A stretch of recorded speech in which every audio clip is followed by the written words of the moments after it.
Masih menyambung dari hadis tersebut, Ustaz.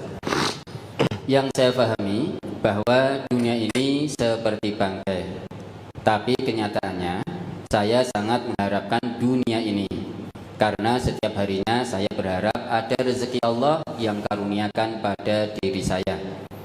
Karena saya membiayai anak saya yang sekolah di suatu SMP yang menurut saya sangat memberatkan, karena saya seorang janda dan cuma berjualan kecil-kecilan di rumah. Alhamdulillah anak-anak saya memberi bantuan.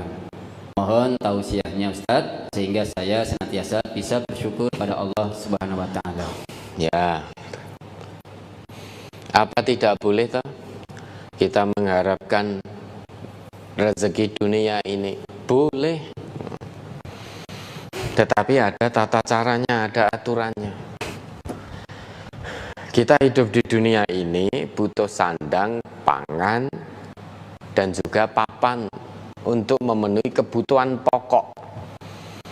Termasuk pendidikan anak-anak itu juga kebutuhan pokok. Nah, untuk memenuhi itu Allah perintahkan agar kita mencari. Sehingga lakukan ikhtiar insani dan ilahi sama-sama maksimalnya.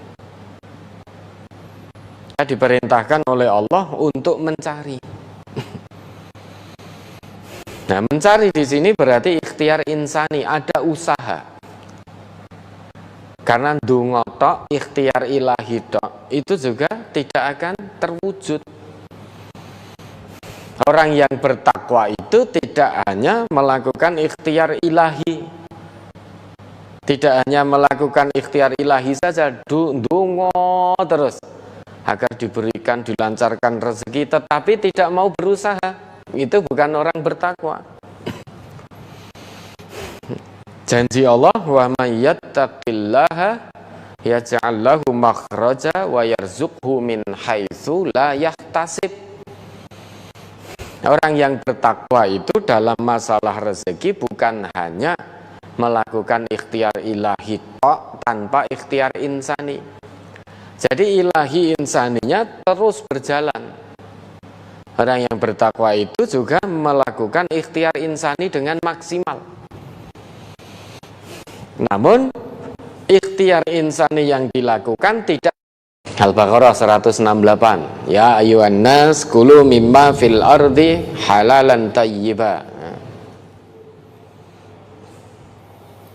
Surat Al-Baqarah, surat kedua ayat 168. Ya ayyuhan nasu kulu mimma fil ardi halalan thayyiban wa la tattabi'u khutuwatis syaitan innahu lakum aduwwum mubin. Hei sekalian manusia, makanlah yang halal lagi baik dari apa yang terdapat di bumi, dan janganlah kamu mengikuti langkah-langkah syaitan, karena sesungguhnya syaitan itu adalah musuh yang nyata bagimu. Terus 172-nya. Ya ayyuhalladzina amanu kulu min thayyibati ma razaqnakum washkuru lillahi in kuntum iyyahu ta'budun. Hai orang-orang yang beriman, makanlah di antara rezeki yang baik-baik yang kami berikan kepadamu, dan bersyukurlah kepada Allah jika benar-benar hanya kepadanya kamu menyembah. Terus yang satu Al-A'raf 96. Ini perbedaan-perbedaan mencari rezeki. Surat Al-A'raf surat ke-7 ayat 96. Walau anna ahlal qura amanu wattaqau lafatahna alaihim barakatim minas samai wal ard walakin kazzabu fa'akhadnahum bima kanu yaksibun. Jikalau sekiranya penduduk negeri-negeri beriman dan bertakwa, pastilah kami akan melimpahkan kepada mereka berkah dari langit dan bumi. Tetapi mereka mendustakan ayat-ayat kami itu, maka kami siksa mereka disebabkan perbuatannya. Ya baik, kita pelan-pelan ya. Di Al-Baqarah 168 yang diseru semua manusia. Nah, semua manusia tanpa kecuali diseru oleh Allah untuk mencari rezeki di muka bumi ini dengan cara yang halal. Ya ayyuhan nas, wahai segenap manusia, kulu mimma fil ardi halalan thayyibah. Carilah apa sebagian yang ada di bumi ini dengan halal, cara halal dan thayyib, baik. Jadi makanlah apa yang di bumi ini dengan yang halal-halal dan yang baik. Halal zatnya, halal pemerolehannya, thayyib untuk tubuhnya. Ini, wala tattabi'u khutuwatis syaiton. Namun ingat, dalam mengharapkan rezeki dan mencari rezeki dunia ini, kamu akan dihadapkan oleh gangguan-gangguan setan. Allah perintahkan mencari rezeki dengan cara halal dan thayyib, namun setan akan terus mengganggu manusia agar tidak mentaati perintah Allah mencari rezeki secara halal dan thayyib. Maka setan akan mengganggu, membisikkan sesuatu yang buruk, cari rezeki dengan cara yang haram. Misalkan kamu cari rezeki dengan halal susah, entuk sidik, sedangkan kebutuhanmu banyak. Biaya sekolah anakmu saja sekian setiap bulan, anakmu 3 atau 4, semuanya butuh biaya. Kalau kamu mencari rezeki lurus-lurus saja, maka kapan akan terpenuhi? Butuhmu tiap bulan itu misalkan 3 juta, kamu mencari secara lurus hanya dapat 1 juta. Nah terus yang 2 juta dari mana? Itu kebutuhan bayar pendidikan anakmu. Mes, dengan cara ngapusi saja, dengan cara mencuri, dengan cara ini, kamu tuh akan dapat banyak. Dengan cara korupsi dapat melimpah itu. Nanti kebutuhan keluargamu terpenuhi, ijik duwe turahan, bisa buat beli ini, beli itu dan lain sebagainya. Itu langkah-langkah setan, bisikan-bisikan setan. Dan ternyata banyak manusia yang terpengaruh oleh bisikan setan dalam hal mencari rezeki ini. Tidak sedikit yang korupsi, tidak sedikit yang mencuri, tidak sedikit yang markup anggaran, tidak sedikit yang dititipi uang tetapi dipakai untuk kepentingan sendiri. Ternyata banyak yang tertipu, yang tergoda. Padahal pesan Allah, wala tattabi'u khutuwatis syaiton, innahu lakum aduwwum mubin. Jangan kamu ikuti langkah-langkah setan. Setan itu punya banyak langkah, tidak hanya 1 langkah.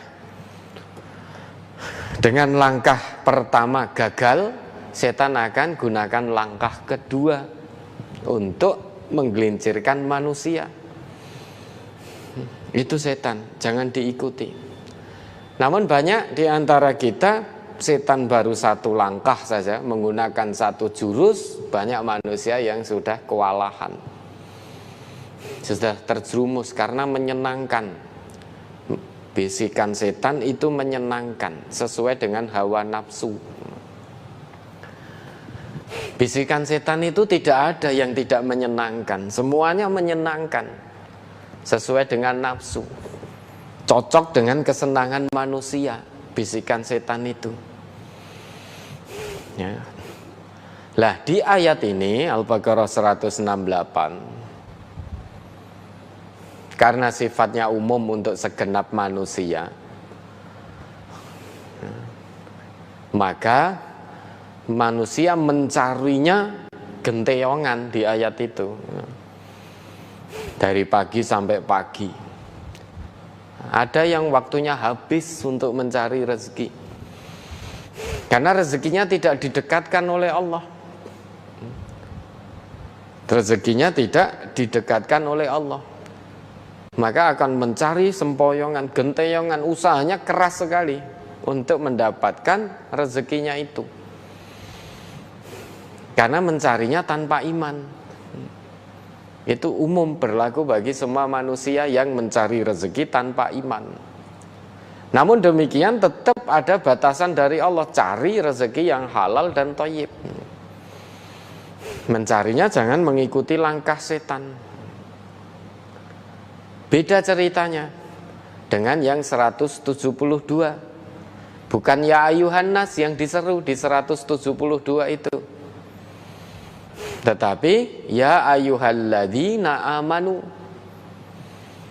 Kalau tadi 168 itu berlaku untuk semua manusia, 172 ini cara mencari rezeki khusus bagi hamba Allah yang beriman. Jadi mencari rezekinya dan menyikapi rezeki yang didapat, yang dianugerahkan oleh Allah kepadanya dengan penuh keimanan. Kalau tadi ya ayuhan nas, di ayat ini ya ayyuhalladzina amanu, sehingga khusus. Kulu min thayyibati ma razaqnakum. Ada perbedaan. Kalau perintah mencari rezeki yang umum untuk semua manusia, kata halal disebutkan, kulu mimma fil ardi halalan, disebutkan. Tetapi rozaqnakumnya tidak ada, tidak disebutkan oleh Allah.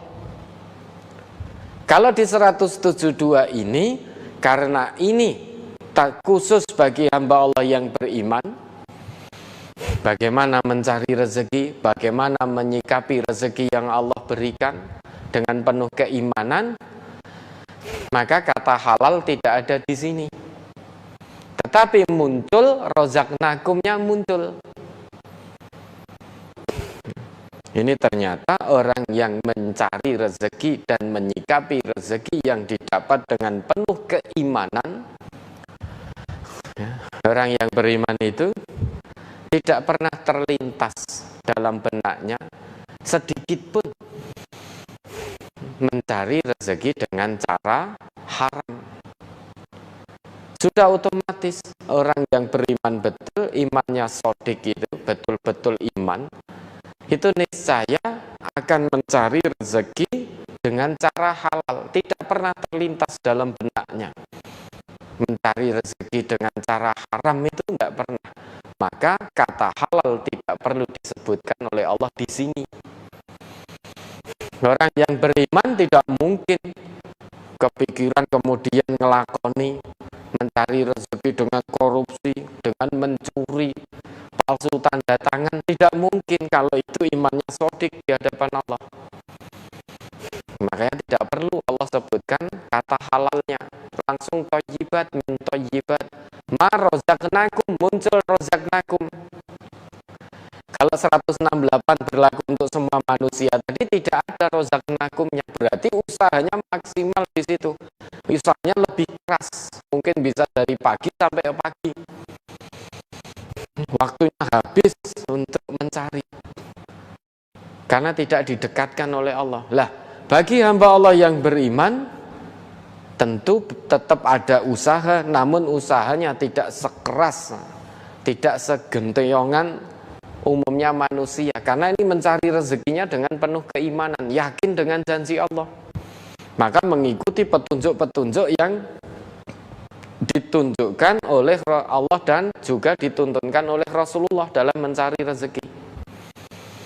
Dengan demikian rezeki orang yang beriman itu didekatkan oleh Allah. Rozaqnakum itu berarti didekatkan oleh Allah rezekinya. Sehingga beda usaha mencari bagi orang yang beriman, beda dengan umumnya manusia. Kalau orang yang beriman, meski berusaha mencari rezeki dunia, tidak pernah melupakan urusan akhiratnya, tetap mementingkan urusan akhiratnya. Itu orang yang beriman. Bahkan dalam rangka mencari rezeki itu pun niatnya lillah, karena bersegera menjawab perintah Allah. Karena yang memerintahkan kita untuk bekerja, berusaha secara insani itu Allah. Maka orang yang beriman tujuannya mencari rezeki bukan semata-mata untuk uang. Orang yang beriman tujuan dia mencari rezeki mungkin bekerja karena bersegera menjawab seruan Allah, seruan Rasulnya. Kalau itu sudah niatnya, sedikit atau banyak yang Allah berikan, tetap disyukuri, yakin fahuwa hasbuh, Allah akan selesaikan urusan dunianya. Itu orang yang beriman. Nah, kalau kita orang yang beriman dalam rangka mencari rezeki, bekerja, tujuan utamanya semata-mata uang, orang yang tidak beriman kepada Allah pun mereka juga pada bekerja. Tujuan mereka uang untuk memenuhi hidup, kebutuhan hidup. Nah, kalau tujuan kita sebagai hamba Allah yang beriman dalam bekerja tujuannya hanya semata-mata uang, terus perbedaannya di mana? Padahal Allah ngendika, qul hal yastawil ladzina ya'lamun wal ladzina la ya'lamun innama yatadzakkaru ulul albab. Orang yang tahu dengan yang tidak tahu itu harus beda. Nek podo wae ndak ada bedanya. Terus apa?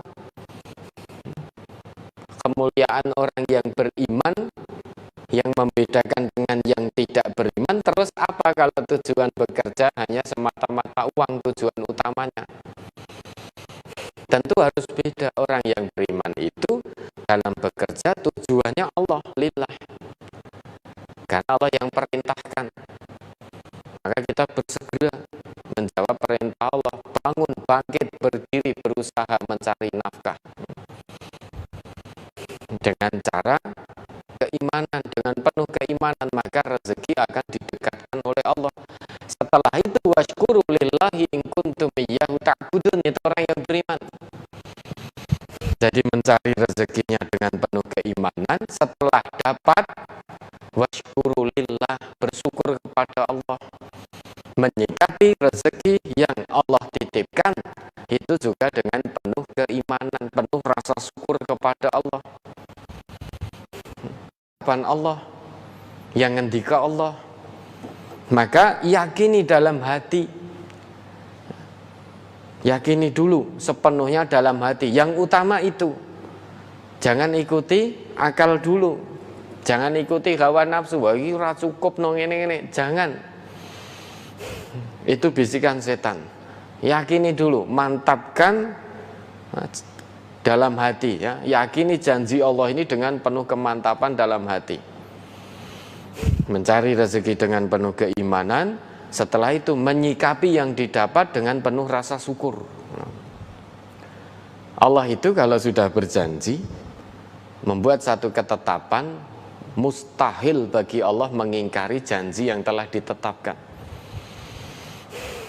Kalau ternyata atau masih kesulitan, bisa jadi mencari rezeki belum sesuai dengan apa yang Allah tetapkan, sehingga syarat untuk mendapatkan kemudahan rezeki belum terpenuhi. Bisa jadi kita masih merasa kurang. Allah sudah maha baik, diberi sekian masih kurang, beri sekian masih kurang, sehingga tidak mensyukuri. Padahal perintahnya washkurulillah, bersyukurlah kepada Allah, sedikit atau banyak syukuri. Syukuri, la in syakartum la azidannakum wa la in kafartum inna adzabi lasyadid.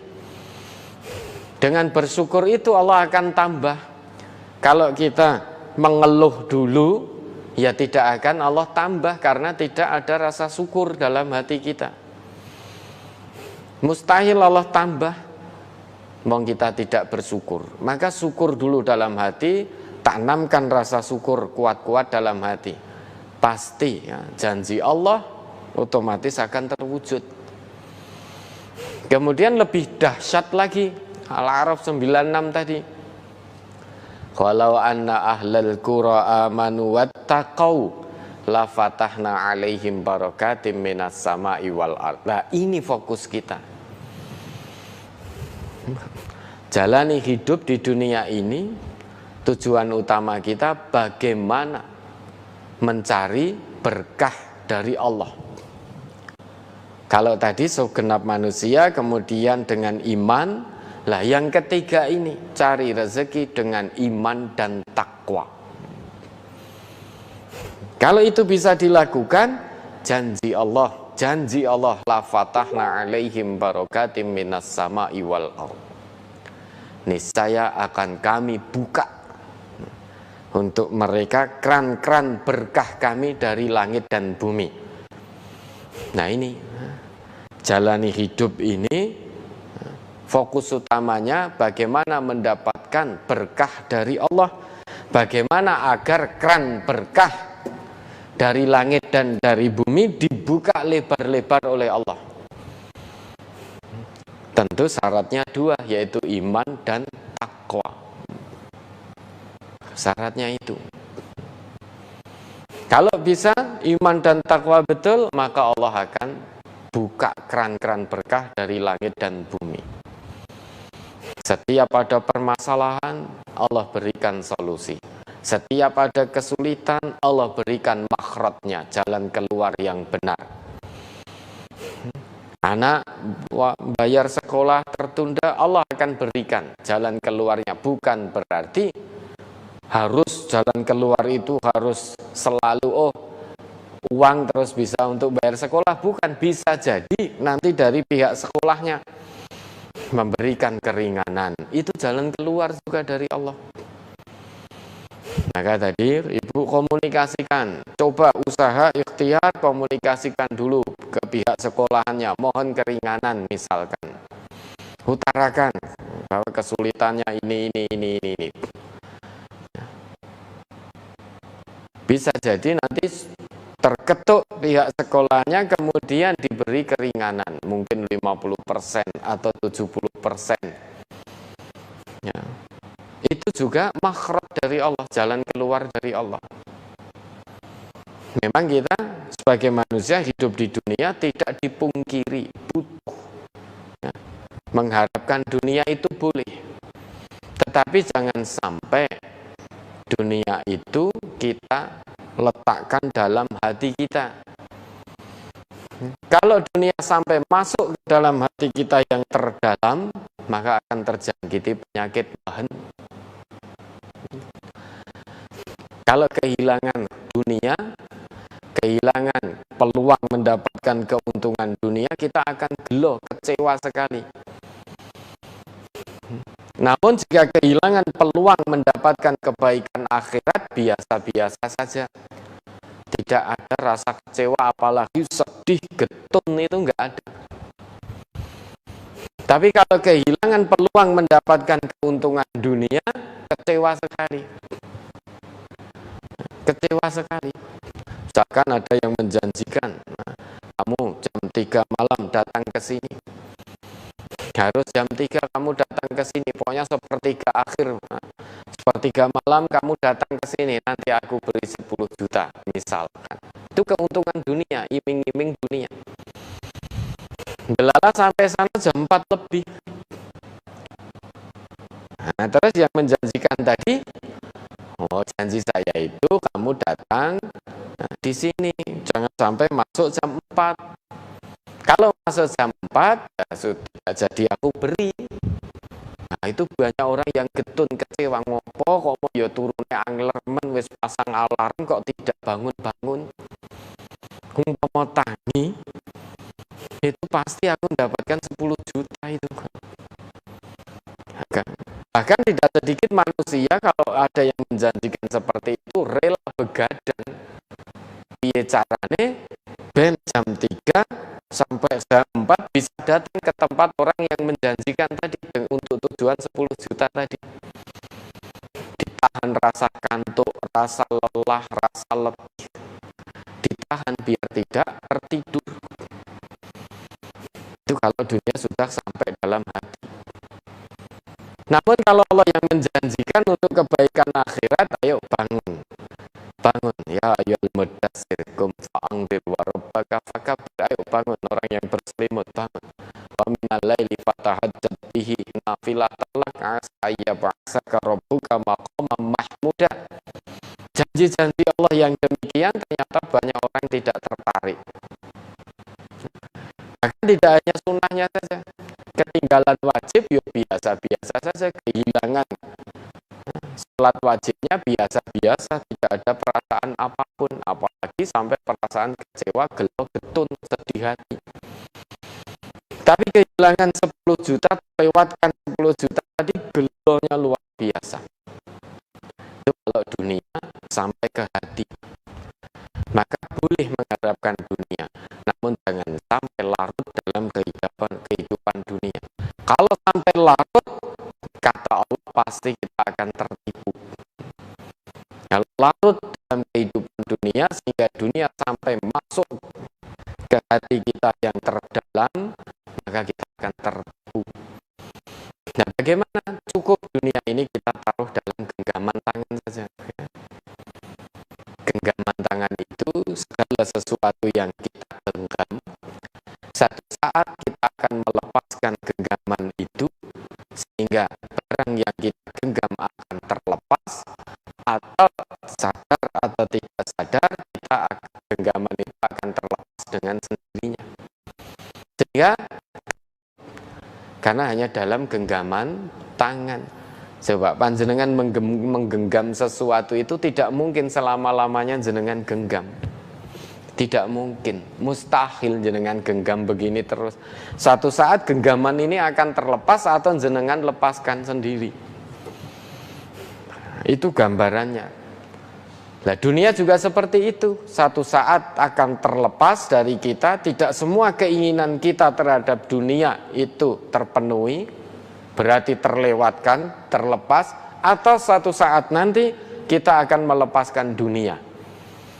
Dalam arti saat kita meninggal sudah kita lepaskan dunia. Arep ngopo nek wis mati kan gitu. Mau apa? Maka dunia cukup dalam genggaman saja, genggaman tangan. Jangan sampai masuk ke dalam hati. Tetapi akhirat jangan sampai hanya dalam genggaman tangan.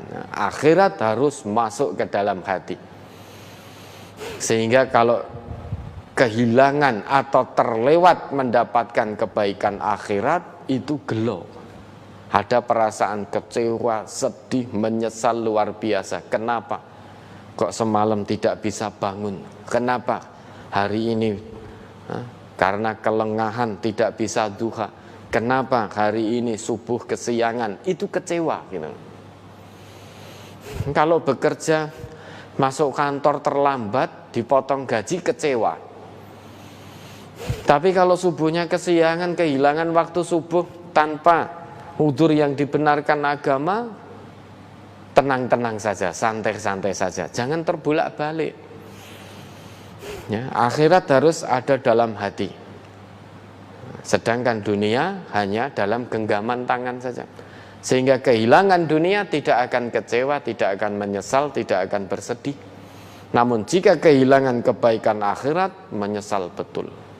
Ada perasaan gelisah, sedih, dan lain sebagainya, dan lain sebagainya. Karena kehilangan akhirat. Nah, maka ibu ya, komunikasikan dengan baik kepada pihak sekolahnya. Insya Allah dengan begitu ya, Allah akan berikan pertolongannya. Yakin betul kepada Allah, Allah tidak akan pernah membebani hambanya di luar batas kemampuannya. Allah tidak akan pernah membebani hambanya di luar batas kemampuannya. Kalau kita bertawakal kepada Allah, fahuwa hasbuh wa mayyatawakkal 'alallah fahuwa hasbuh. Allah akan cukupkan urusan dunia kita. Dan janji Allah itu akan betul-betul nyata terwujud kalau syaratnya kita penuhi. Apa itu? Tawakal kepada Allah. Tawakal bukan berarti pasrah tanpa usaha. Tawakal di sini berarti melakukan usaha insani dan ilahi secara maksimal. Salah satu bentuk ikhtiar insani yang bisa dilakukan, ibu bisa mengkomunikasikan dengan pihak sekolah tadi. Ya, ada lagi?